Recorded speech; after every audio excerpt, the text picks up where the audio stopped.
Jesse McAnally. And I'm Andrew DeWolf. And I'm Liz Eston. And welcome to Musicals with Cheese, a podcast where I try to get Andrew and Liz to like musical theater. And today we have an extra special guest, and I actually mean it this time. Usually I make it up, but this time I actually mean it. This time it's actually a very, very special guest. We don't usually get guests this special, so we don't. Sincerely. Please join me in welcoming drag superstar from season 8 of RuPaul's Drag Race All-Stars, off-Broadway performer, vocalist, and all-around cool person, Alex, widely known as Alexis Michelle. Yeah! Hello. How are you doing today, Alex? I'm doing wonderfully, thank you. Thanks for having me. I have to say, I'm particularly excited about this because I do my fair share of interviews, but I do get to reference musicals in interviews sometimes, but I'm really excited about it. That's fantastic. I'm also excited because I've also just been living in a dilapidated mansion with my mother who's bedridden for the last 5 years of my life. So I felt very touched by this. We actually met because I was filming you on this. Yeah, and I showed up to deliver you groceries. Oh yes, thank you. Yeah, I got you corn. If you haven't picked up what we're throwing down this week with our lovely guest, we are going to be talking about the musical Grey Gardens. The best kind of clothes for a protest pose is this ensemble of pantyhose pulled over the shorts, worn under the skirt that doubles as a cape. To reveal you in capri pants, you fashion out of ski pants in a jersey knit designed to fit the contour of your shape. Then cinch it with the cord from the drape. And that's the revolutionary costume for today, to show the polo riders in khakis and topsiders just what a revolutionary costume has to say. It can't be ordered from LLB. There's more to living than Kelly Green, and that's the revolution I mean.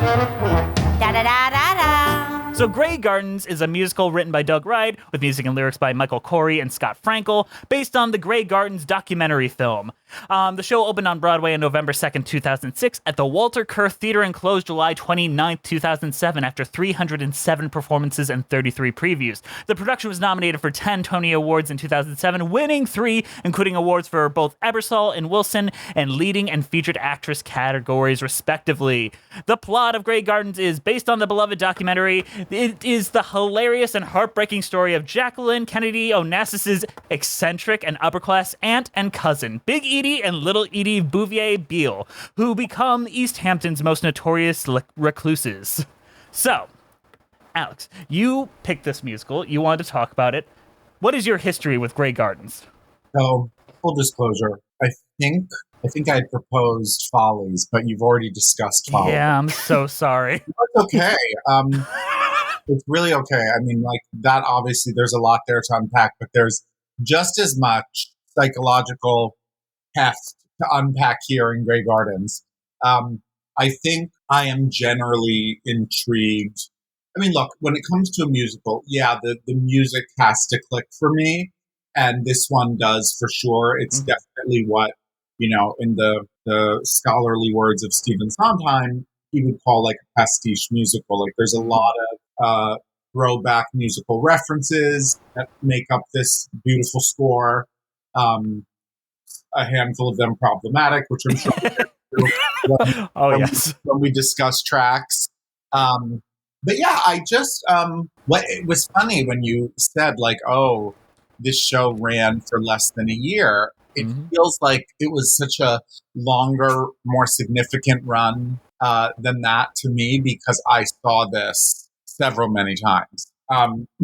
There are 3 Broadway productions I've seen more than any others that I've seen, even if I went back to see something 2 and 3 times. The 3 productions I've seen the most, probably in the order of number of least to greatest number, are Light in the Piazza, Grey Gardens, and the current running revival of Chicago. Okay. One of these things is not like the others, and that's fascinating. I know we're talking about Grey Gardens, but what do you love so much about the current revival of Chicago? So I first saw, I'd seen Fosse probably in middle school.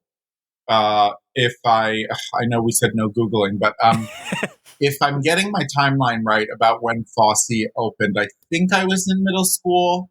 It could be crossing my wires, and it could have been in high school. Anyway, not super duper important, but around that time, it was really kind of my first introduction to the Fosse movement vocabulary. Mm-hmm. And never had I felt spoken to by choreography in the same way.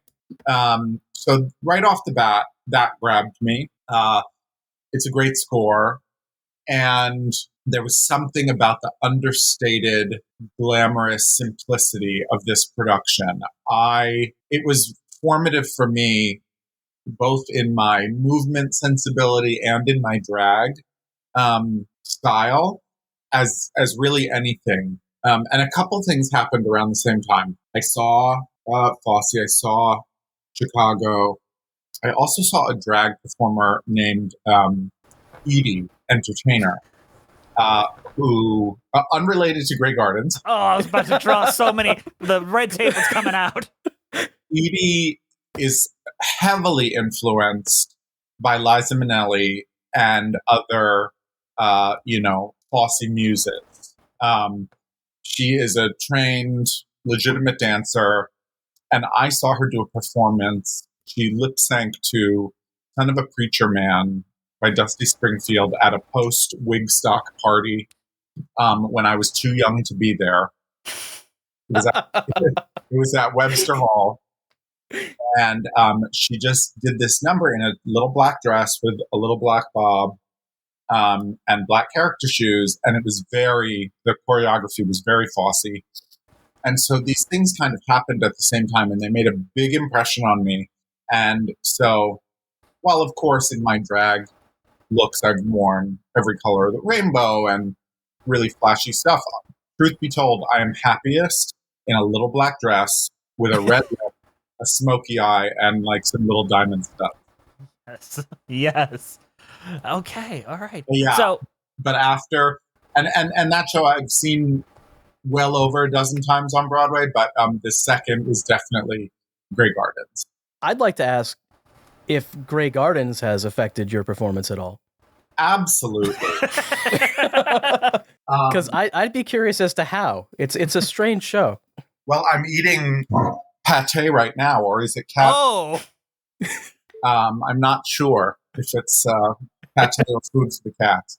No, I think when I saw Grey Gardens, so this is wild. Most people who went to see Grey Gardens, the musical, or who have seen, the made-for-TV movie starring Drew Barrymore, most people know this history and have seen the documentary. Yeah. I had never heard. Same. I had never heard of this family. I didn't know anything about the history.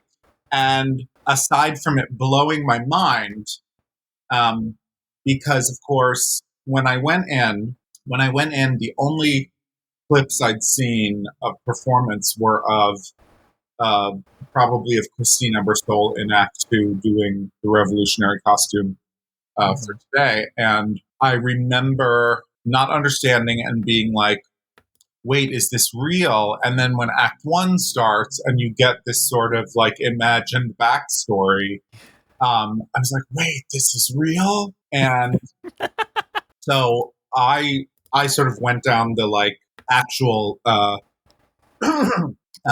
study and fascination with the history of these people after seeing the musical the first time.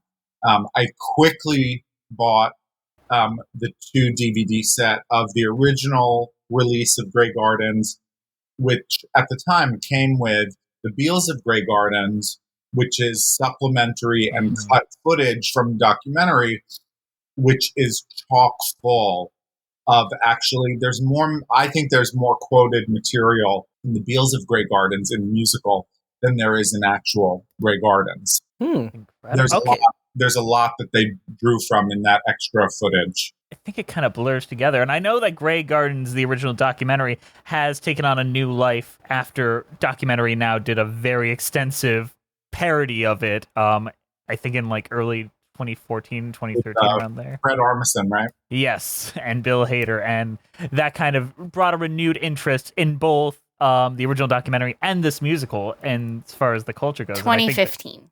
Yeah, and right after that, we had the LA revival with Betty Buckley and Rachel York, which is a very different performances than the Broadway run and off-Broadway run, and I love them different ways. Am I mistaken? Did those two also do it out in the Hamptons at some point? I think they did. I think they did, which is just like, next level. Like in the breathing space of the real people. Like, but one of the things, aside from just being fascinated by these people and the story and loving the musical, was I do share a love of the setting.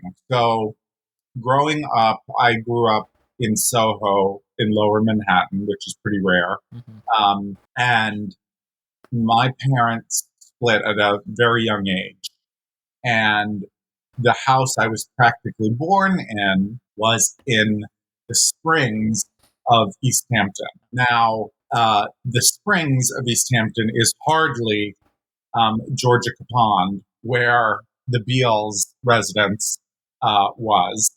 And there's variety of fancy in the Springs. I'm not going to, say like I wasn't living in a trailer out there. Like we had a very sweet but humble house that I spent my weekends in. But my love of Eastern Long Island runs really, really deep. It is my happy place. And so some of the references in the musical are rather specific.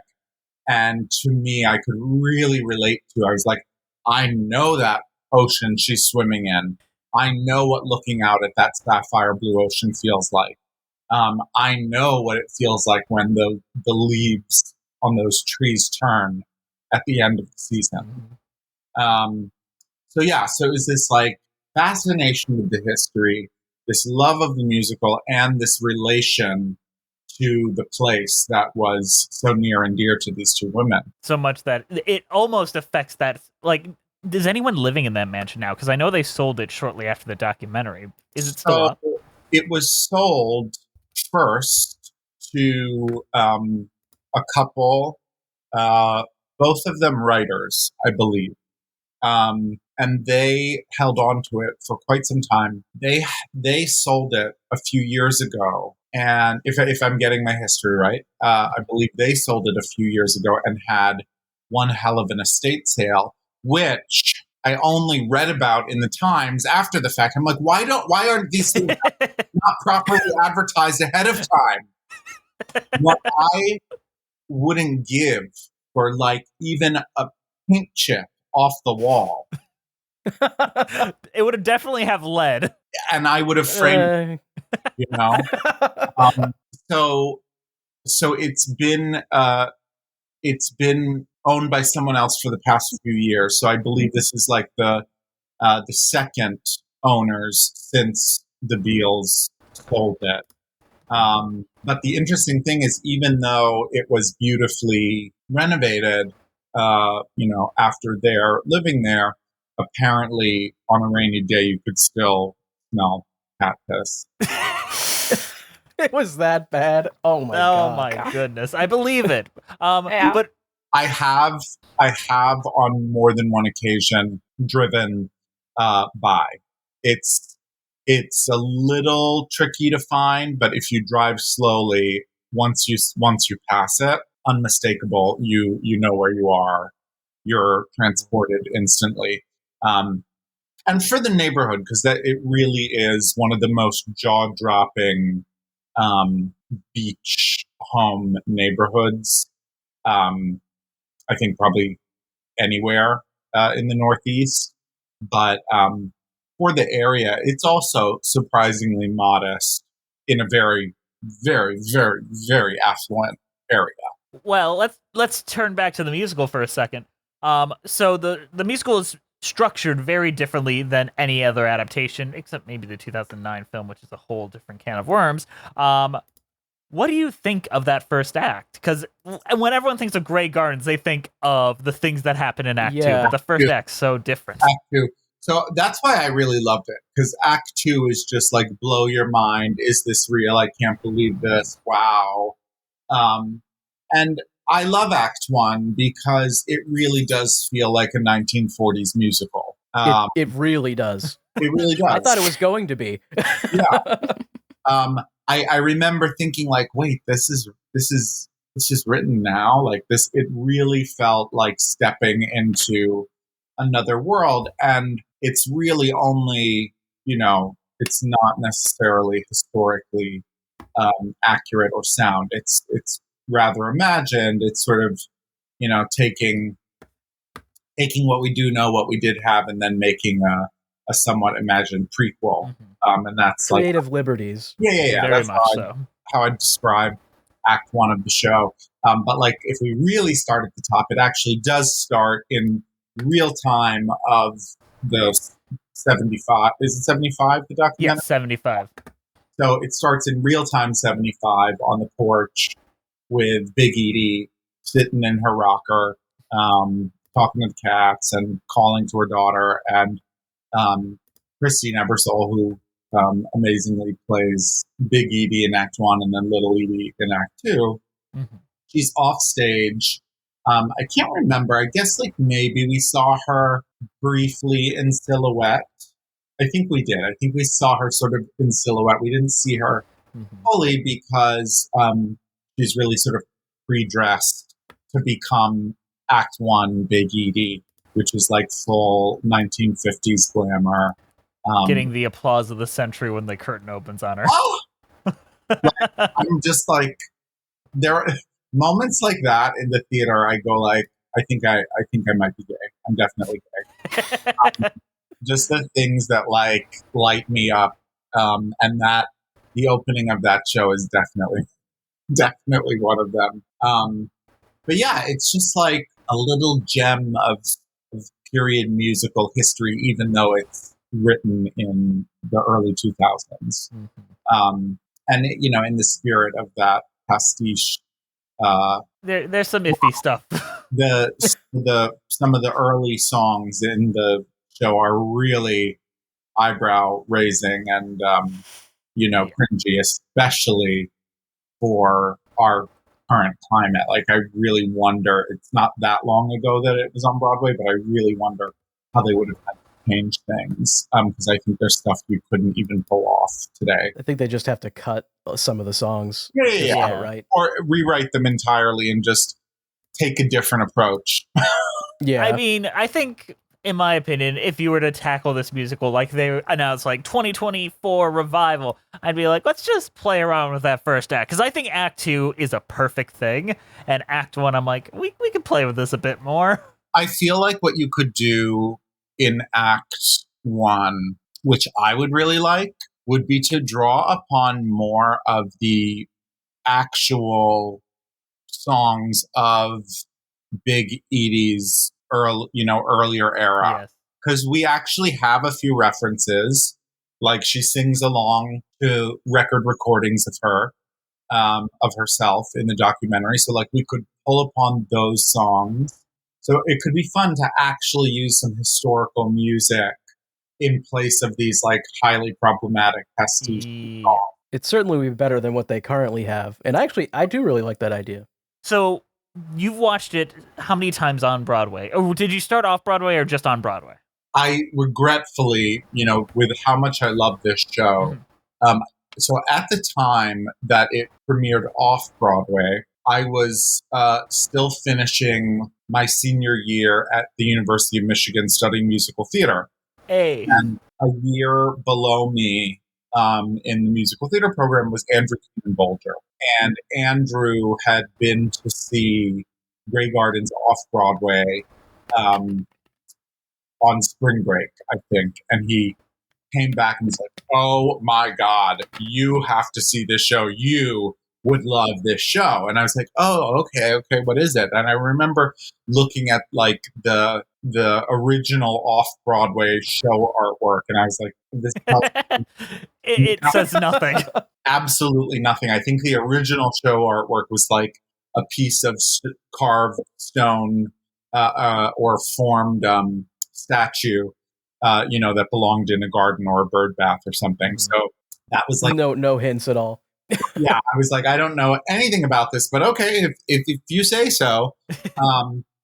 So I had heard about it off-Broadway, and then I only saw it when it transferred. And once I became obsessed, I was really bummed not to have seen legendary and infamous Sarah Gettelfinger play Little Edie in Act One.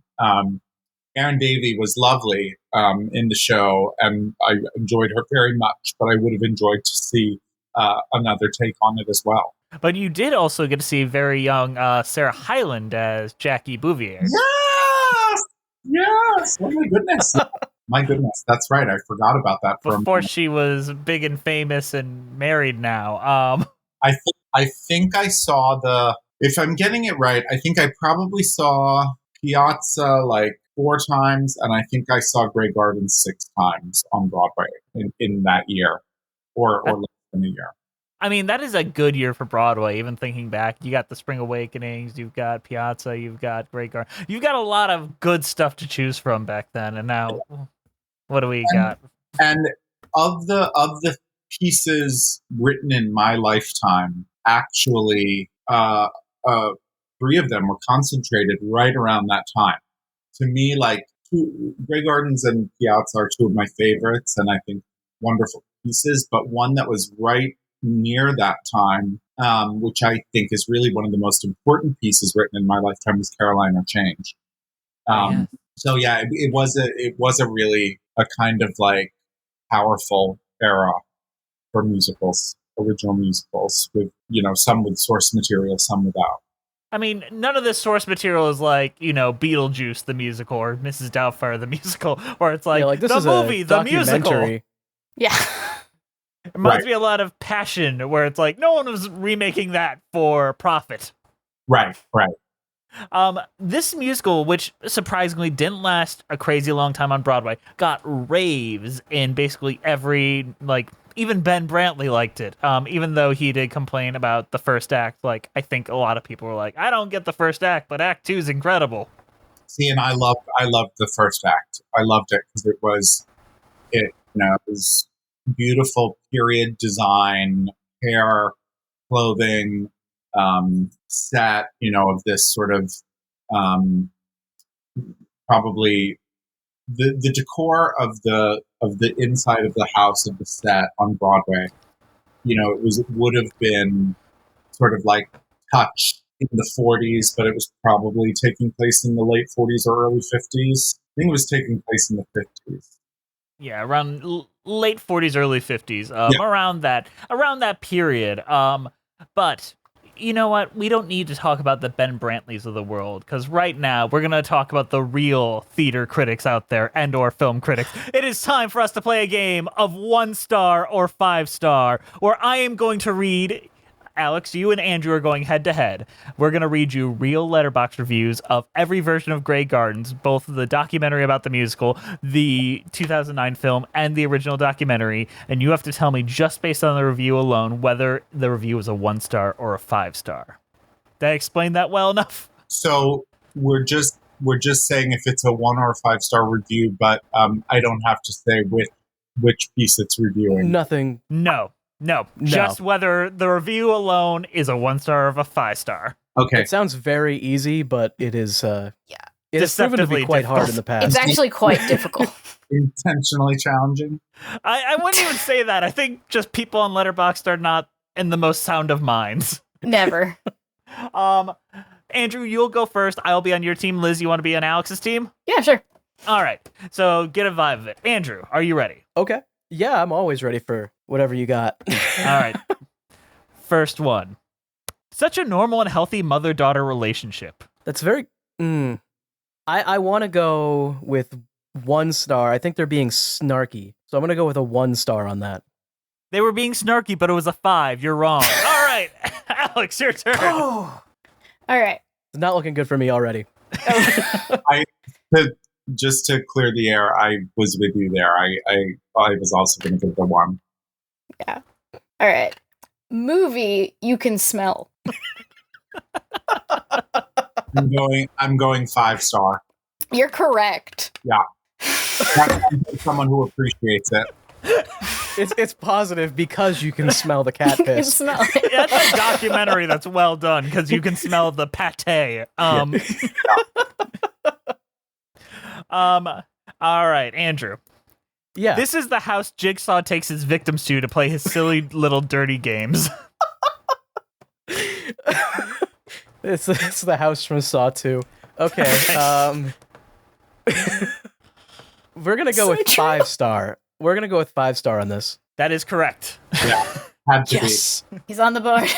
be. You don't get that creative if you don't care. That's Exactly. true. You know, it's there's passion to that. Yeah.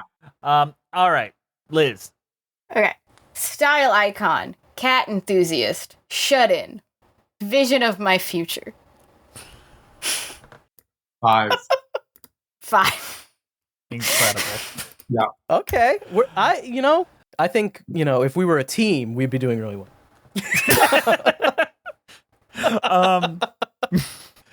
I can't get my thumbtacks into the wall. I think I have the saddest life. Oh, that's probably from the documentary, and I haven't It seen is. it. Yes. Okay. If it's from it and they're quoting it, they probably care a little bit. We're gonna go 5. That is a 1. Liz. Alex is kicking your ass, Andrew. Yeah, Alex is beating. I can't get these. You have home field advantage. You have no excuse. Yeah. I You never do have an this a lot, excuse. It's Andrew. always home field advantage. It's my show. Alright. Watching this now is like watching Ghosts making a movie about ghosts trapped in a house haunted by ghosts. I sense an attitude. I'm going to go with 1. That's actually a 5. Oh, damn. Oh no! It was bound to happen eventually. Yeah. All right, one more round, and then we'll call it One there. 'Cause more I round. think Alex is. I basi- can't even You catch can't up. win. You can't You win. can't Alex win. has beat you. So let's just keep this going. Like an episode of Hoarders, but no one cares enough to try to help. Oh, I did think that, like, when you're filming a documentary like this, do you? There like, do you was a step in? discussion. There was a lot of claims that the documentary filmmakers were kind of taking advantage of them, but their excuse was they knew what they signed up for, they knew what we were going to do, and they got paid for it and are receiving residuals for it, which is all they really wanted. So I suppose it's an iffy territory. I'd still say even with the payment, it's iffy. But we're gonna go with a 5. I'm gonna say this one is a 5. That's a 1, and Liz, hand Alex that I victory with can't- this I last can't get it. question. Would have been the exact same if it were played backwards. 1. Correct. Bravo, Alex, you have won today's letterbox game. That was a solid performance. That Yeah. was incredible. Just to like comment on what we were just talking about, because it is something that has been discussed a lot about the Mhm. documentary filmmakers. Just to put it in context of like why didn't they get more involved? Because they did develop a relationship and they did say that they cared deeply for these women. I think it's important to note that at the time we're seeing the documentary in 75, the house has already been fixed up. This is post fixed up deterioration. Oh my goodness. No. Oh, You so know, they fixed it up and then filmed the documentary, and it was worse before, or no, basically, when the town of East Hampton had to intervene and say this is not fit for human habitation, that's when Jackie brought a crew in to bring it to code. And that's why you see like some patchwork and like some random looking coats of paint on the walls in the documentary. And so this is with it fixed and then just with ongoing deterioration because these women weren't taking care of the place or themselves. So I will say it had been semi-recently fixed up. And I can only imagine that these were very particular women that did not want their space modified or altered by outside people. Hard to fully understand why, but we know in many cases of people who hoard or, are, just difficulty managing a space that they often don't want anyone to touch it. All right, let's go into a mid-show and then talk about some songs.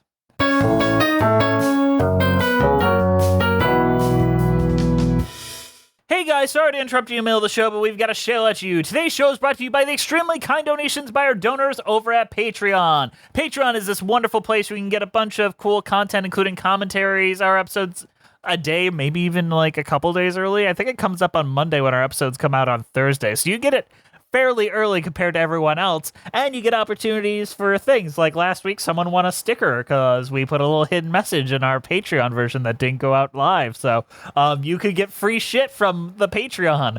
It's counterintuitive, but whatever. But our current patrons are Melissa Goldman, Danielle Renix, Justice Sampedio and Cassidy, Monica Thoreau, Brent Black, Nathaniel Stacey Coombe, Joseph Evans Green, Mary Lou Choquette, John Vanels, Russ Walker, Musical Health, Emily Gracie, Kyle Summers, Janae C, Scoot in the Technicolor Dreamcoat, Liz Liv, Nothing is Certain Except Beth, and Taxes Thespian, Robert Benjamin, Jessica T, Mitchell Young, Chai Teacup, Chris Marcotte, Kiji Marie Anastasio, Layla, RJ Narija, Julia McLennan, Bjorn Hermans, Toriana Frazier, Sammy the Adequate Amount, Jacobson, Lyanna Morton, Kaylee Blazier, Cinemagen Reviews, Villainous Miss, Sophiana Ali, The Omega Geek, Paige Pearson, Maddie Wargle, Elisa Erdman, Anna Loskatova, Sarah Den Blecker, Evan Ball, Zachary Torres, Rora Marasso, Mara Forloin, Captain Rodtastic, Lisa L, Possessed Washing Machine, Nick Roten, Julia Hardy, Jay Kusia, Caitlin Bridgman, Sydney Hicks, Anna Bell, Billy Clifton, Andrew Wright, and the Red Caboose, and there's one more that I'm missing that I'm going to throw in right now because they joined relatively recently, and I want to make sure I don't forget their name.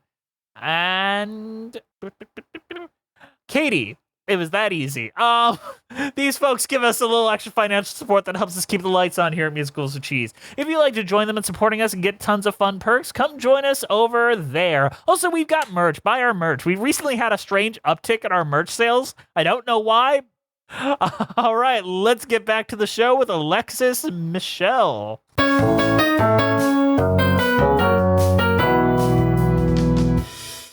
I really love the first transition. I want to call it like the prologue scene. The girl who has everything, the recording that they talk over. She's the girl who has everything. You sang the song for me. I was the girl who had everything. Oh, that's ancient history. Yeah, everything minus the ring. I don't think people should get married. I don't believe in it at all. Well, if you can't get a man to propose to you, you might as well be dead. I'll take a dog over a man any day. You lived. I never lived. Oh, you had your dancing. You were very good at that. And you had music all the time. She's the girl who has everything. Talent and beauty sublime. No clothes and no glamour, aroused by her glamour, will fade like the echo of a chime. She's the girl who has everything but time.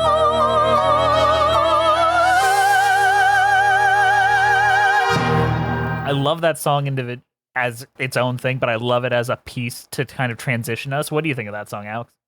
So let's also note that there were some small changes from off-Broadway to Broadway. And I think that I'm remembering correctly, pre-Broadway, this was Toyland, Yes, that is correct. which I think is actually more close to what I was sort of recommending that Act 1 needs if we ever revisit. Oh. Because I think that Toyland is a lyric pulled from one of the historical songs that's actually in the documentary. So this is a departure further away from that, but really lining up with this idea about Edie. Little Edie had everything in front of her. She was the girl who had everything. I love this moment because I love something that feels like a flashback.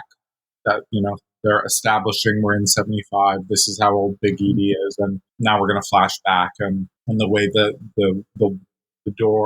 front door of Grey Gardens and the porch and the walls apart and reveal Christine Ebersole in a pale pink or coral gown and victory rolls and pearls.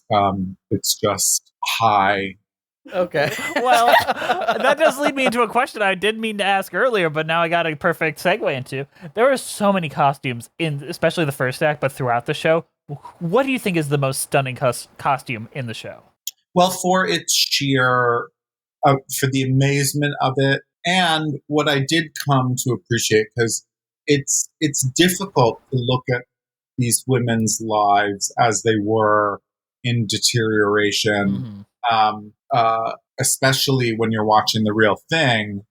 It's difficult not to just see this as like plainly sad, because there is something rather tragic about it. However, the shine that I'm able to take that was really special was about the independence and strength and individuality that they felt and retained.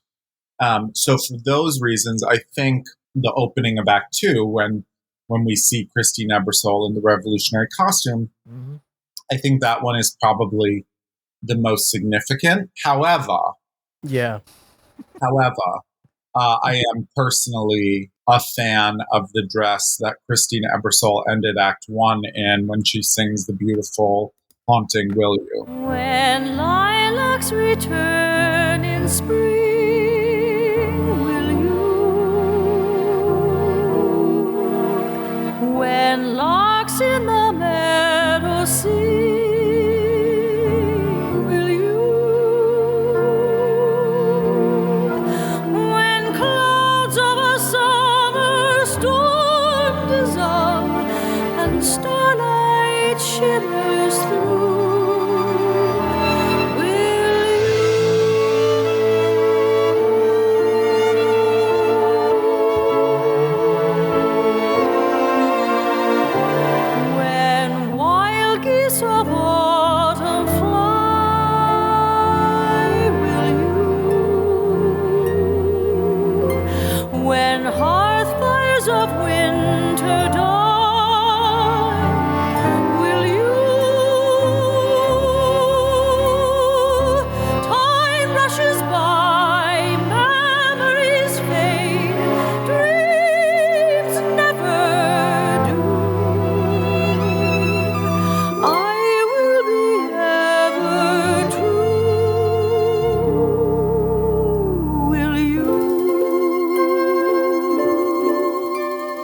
Well, let's talk about Will You, because that's a good transition. We don't care about order and all that. That is Not really. not really. We just go for wherever the conversation leads.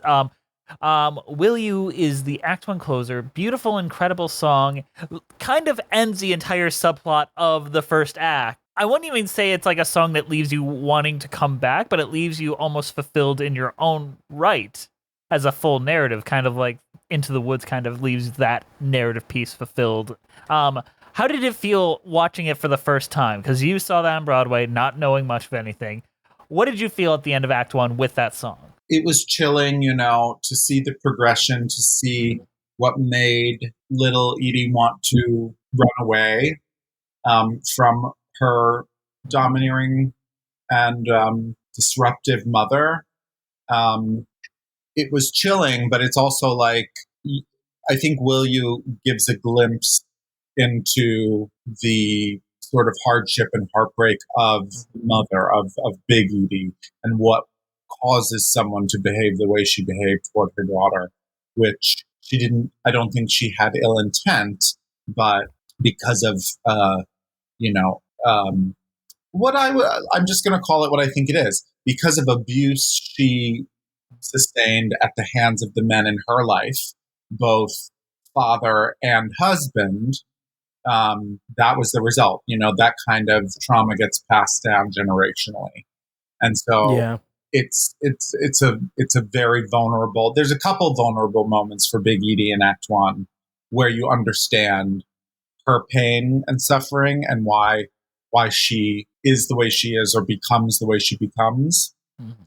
And I think that that's sort of what Will You leaves. And now that I'm thinking about it, I don't think I had seen any of Act 2 before I saw the show the first time. So I really didn't know what was coming. So when the show started, I was like, oh, this wonderful throwback, feels like a golden age musical. I can't wait to see what happens in Act 2. And then Act 2 started, and I was like, wait, this actually happened? So now I remember. Well, that's a good transition into the revolutionary costume for today, where Christine Ebersol goes from this like incredible ball gown and looking as gorgeous as she's ever looked on stage to intentionally subverting that and still somehow looking as gorgeous as ever in this crazy outfit and describing this crazy outfit. You fight City Hall with a Persian shawl that used to hang on the bedroom wall, pinned under the chin, adorned with a pin, and pulled into a twist. Reinvent the OJ Trouvé, make a poncho from a duvet. Then you can be with Cousin Lee on Mr. Blackwell's list. The full-length velvet glove hides the fist. And that's the revolutionary costume for today. Subvert the Chris Craft boaters, those Nixon Agnew voters. Armies of conformity are headed right your way. To make a statement you need not be in Boston Harbor or Bending Tea. And that's a revolution to me. The juxtaposition between the two acts is really what makes this show, in my opinion. I've been kind of wanted to throw that in there. And I think, like I was saying before, even though it's seemingly ridiculous or insane looking, it's someone declaring and owning and not being afraid to do something really opposite from what everybody else is doing.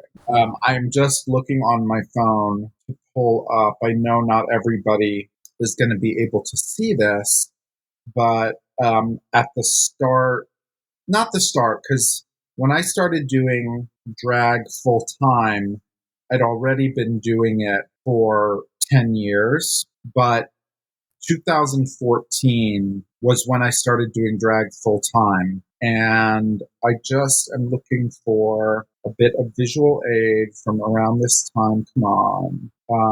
We'll keep talking about, here it is. There it is. Nope. We found it. Got it? We got it. Speaking of the profound influence that this show had on me, here I am in my revolutionary. Oh my goodness! Love it. Yeah. That is incredible. That Good rendition. That is a perfect very rendition. An interesting anecdote, since I just showed you myself dressed in the revolutionary costume. I auditioned for Drag Race 8 times before I was cast on season 9. And one of the seasons that I auditioned for was season 5, which was won by Vince Munson. And that year, my submissions for my audition for the Snatch Game, I presented Liza and Little Edie. And I know that Jinx's backup for Little Edie was Liza. So it's amazing. They both won, so. Yeah. And I remember when I was cast on season 9 and after the fact, I remember thanking one of the producers and saying, I'm so glad that you waited until when you did. I wouldn't have been ready before. And he said, oh, you could have been on several times before. And what it made me think when I thought about that parallel is I was like, oh, if it had been me that year, like what, glitch in the Matrix would have happened. Would Little Edie have also won the Snatch Game, or would have Liza won the Snatch Game that year? And would I have won Drag Race on season 5? Very interesting. Well, I do have one question about Drag Race that I've always wanted to ask. And I'm sure you get all these questions about it. I'm going to ask the one question I'm sure no one has ever asked you. What does the crew on Drag Race look like? Are they... Because I've been on so many film sets. What does the first AD of Drag Race look like? Is it the same energy, or is it this like middle-aged, like bearded person that's just like, I don't know, we gotta be on schedule here? There's a variety, but I'll tell you this. You are intentionally taken out of your comfort zone and have very little to no contact with the outside world. And for a bunch of, well, I won't speak for everybody else's sex drive, but for a horny drag queen, everybody on that crew looked like a midday snack. That is the most perfect answer I could have ever asked for.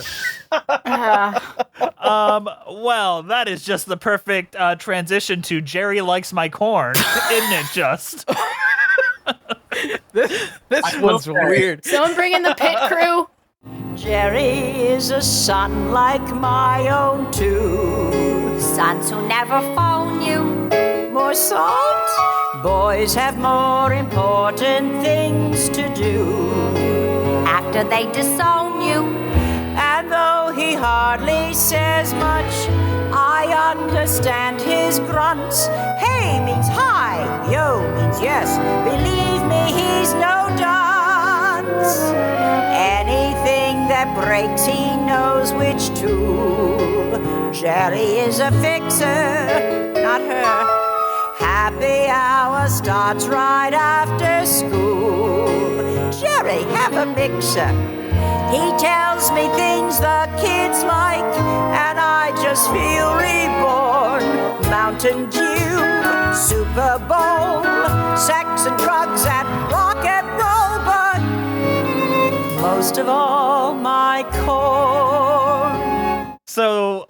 Jerry likes my corn, which is probably like in Act 2 the only one that's kind of like even remotely mentions sex, because the first one's kind of very much about sex and like romance and all that, and the second act is pretty strangely asexual, familial, and this is where Except it kind for the of song about the teenager. That one. But Jerry likes my corn. Jerry is an interesting figure both in real life and in the musical. Yes. Because Jerry disappeared in real life, and there was like a whole thing to try to figure out where he is and He was what a taxi happened to driver, him. wasn't he? They found him as a taxi driver. Yes, the real Jerry became a taxi driver in New York City. Okay, I'm going to say something. Okay. Hopefully not as controversial as the score in Act 1. I think that when you see the documentary, you might deduce that Jerry might be a little socially awkward, maybe even have like a little bit of someplace on some kind of scale. Yeah. But when I saw the musical and I saw what's his name? Oh gosh, what is? I know who you're talking about. but his McGrath? name- Is that his last name? No. My gosh. Okay, this The is guy this who is- played Jerry? Yeah. Yes. Oh, It's Matt Kavanaugh. Kavanaugh. I don't know. Yeah, Kavanaugh. No, Matt McGrath's another musical theater. And Glad somebody had it up. Yeah. Matt Kavanaugh. When I saw Matt Kavanaugh's portrayal of Jerry before having seen the documentary, I thought that that Jerry was someone with much more serious developmental issues Yeah. based on the way it was played. Just saying. I think that Josh Young in the more recent production finds a nice middle ground that kind of makes him a real human being. Because I really very much agree with you there. Yeah. And Jerry, I was sort of stunned when I saw the real person. I was like, "What? What was Just a that?" cab driver. Yeah, he was found by chance in 2005 as a cab driver, and in 2011 it was confirmed. At the time, he was a sculptor at the Art Students League of New York. and I think he turned out like, I know there's so much talk about like, oh, he wants to have sex with me and XYZ. He's gay. Yeah, he's very much gay. Very gay. No.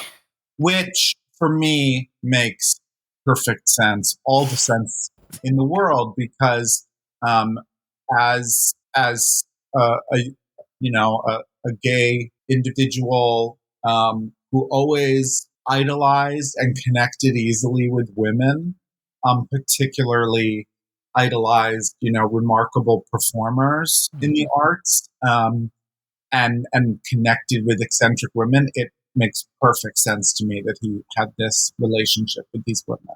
You'd be in that house with the cats and And what is it? They were like sprinkling like flea powder on their ankles and stuff. Yeah. Yeah, they were. My favorite part of the Jerry's bold, documentary I'll say that. is when Jerry just sneezes, like, and covers his mouth, and then Big Edie's like, "Oh, you need a hanky? Well, it's already in the air. You already spread your diseases all over our house." And then it just cuts to a cat shitting behind a painting. It is one of the greatest cuts in the documentary. They did that on purpose. That's Yes, comedy. they did. Yes, they did. But you know what? At the end of the day, Jerry did just like their corn. Yeah. But I think the biggest song, the one that kind of builds up and everything, is probably Another Winter in a Summer Town. Is like what the finale of everything building up for both Act 1 and 2.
It's the emotional climax. And like I referenced earlier when we started talking about this, that's the one that I really was like, oh, this captures the feeling of this truly special, breathtaking, kind of enchanted place that comes alive in the summer months, and how it decays and fades into this somewhat deserted and desolate and frozen over and dried up place in the winter.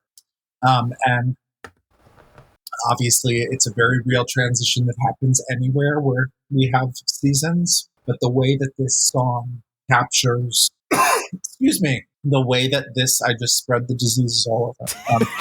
Cut to the cat. To the cat. Cut to the cat. Just the cat. The way that this song captures that really, really spoke to me. One of my most deep sensory memories of out east are trees called aspen trees. I don't know if you're familiar, but they have round, silver dollar sized leaves, and they rustle in the wind, and it's one of the most beautiful sounds.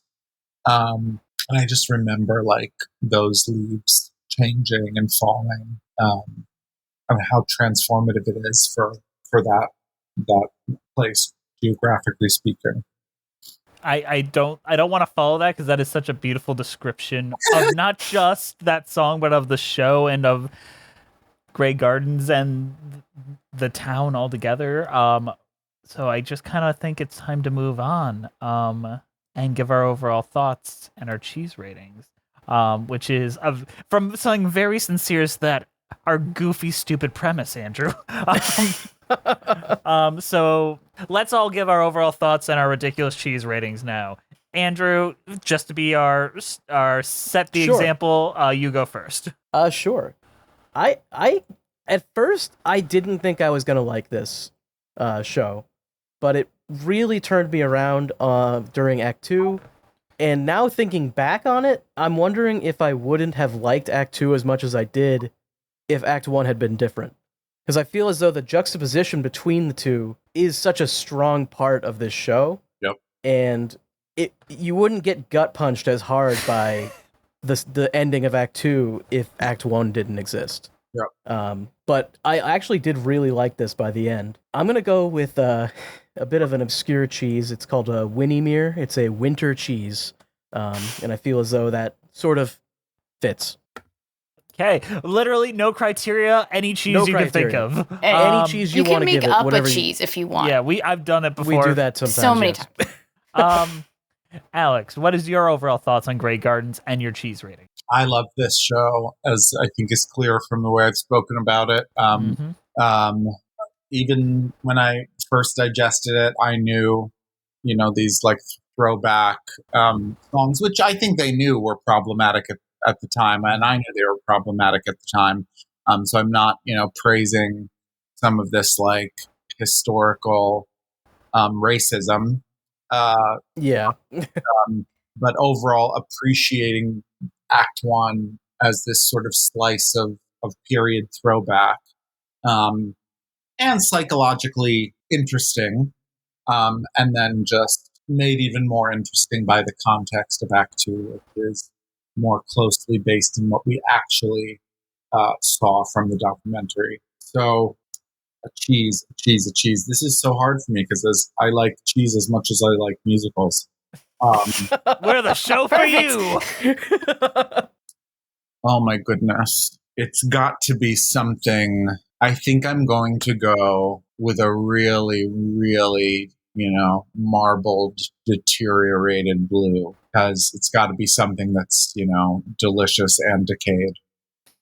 I love that answer. I and can it's see so that. Perfect. That, or somebody has to give it like a stinky cheese, Well, that is not that.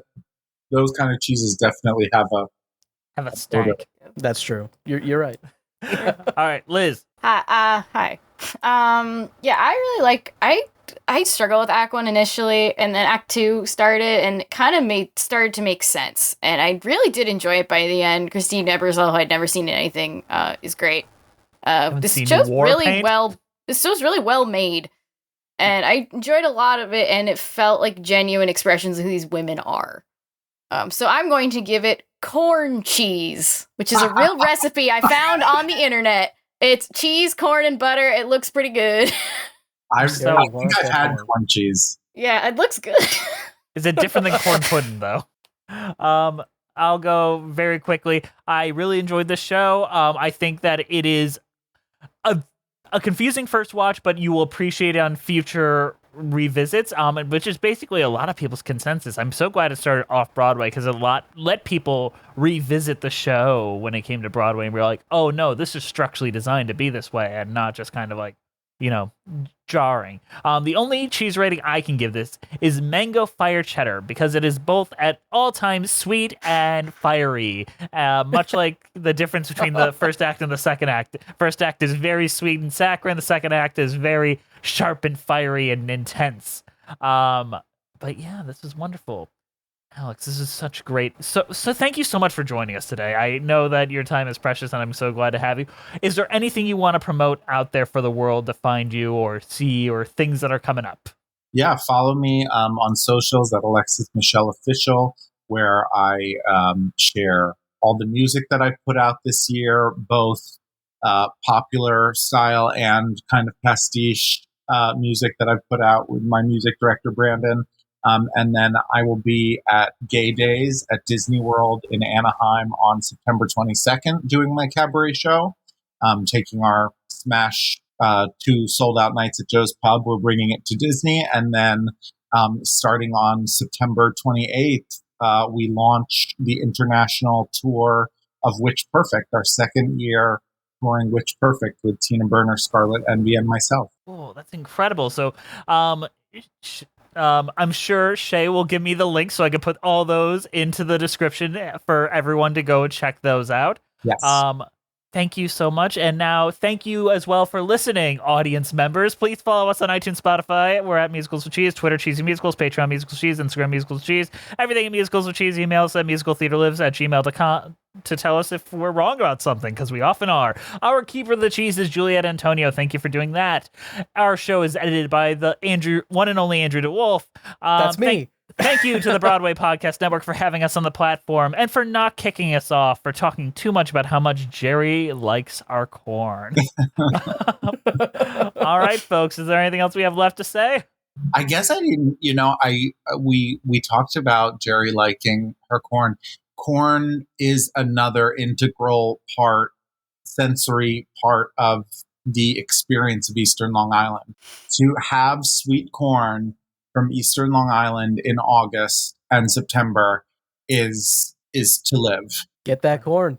Get that corn, man. You know what? Make cheese corn out of it. Corn cheese. Corn cheese. I'm sorry. Corn cheese. Send you the You recipe. don't make cheese corn. You can't Oh grow my cheese. God. Okay. We'll see you next time on Musicals with Cheese.